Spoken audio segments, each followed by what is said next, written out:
तुम्हाला brain drain म्हणजे काय माहिती आहे का? ब्रेन ड्रेन म्हणजे आपल्या देशात शिकलेली मुलं, विद्यार्थी दुसऱ्या देशात नोकरीसाठी जातात आणि कायमच तिकडचे रहिवासी होतात. त्याला ब्रेन ड्रेन म्हणतात. भारतात जवळपास दरवर्षी 2 लाखांच्या आसपास भारतीय दुसऱ्या देशात जात आहेत आणि तिकडचं नागरिकत्व स्वीकारतात. यामध्ये IIT, IIM, एम्स यामध्ये शिकलेले विद्यार्थी आहेत, की जे नोकरीसाठी तिकडे जातात आणि कायमच तिकडचे रहिवासी होतात. यामध्ये फक्त विद्यार्थी नाहीत, काही मोठमोठे उद्योगपती सुद्धा आहेत, की जे देश सोडून दुसऱ्या देशात जात आहेत आणि तिकडचं नागरिकत्व स्वीकारतायत.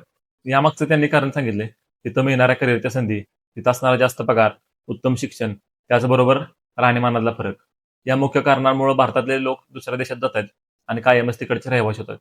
आणि जे उद्योगपती आहेत, त्यांनी सांगितले, की आम्ही ज्या प्रमाणात भारतात टॅक्स भरतो, त्या प्रमाणात आम्हाला तिथं सुविधा मिळत नाहीत. यामुळं अनेक उद्योगपती सुद्धा भारतातले देश सोडून दुसऱ्या देशात जातात आणि तिकडचं नागरिकत्व स्वीकारतात. प्रश्न हा नाही, की ते का जातात? प्रश्न हा आहे, की आपण त्यांना अजूनही का थांबवू शकत नाही? ब्रेन ड्रेनमुळे आपल्या देशाचा तोटा होतोय. आपल्या देशात शिकलेली हुशार मुलं दुसऱ्या देशात जातात, तिकडे नोकरी करतात आणि तिकडच्या देशाचा फायदा होतोय. तुम्हाला काय वाटतं? हे जे देश सोडून जात आहेत, ते बरोबर करतायत की चुकीचं?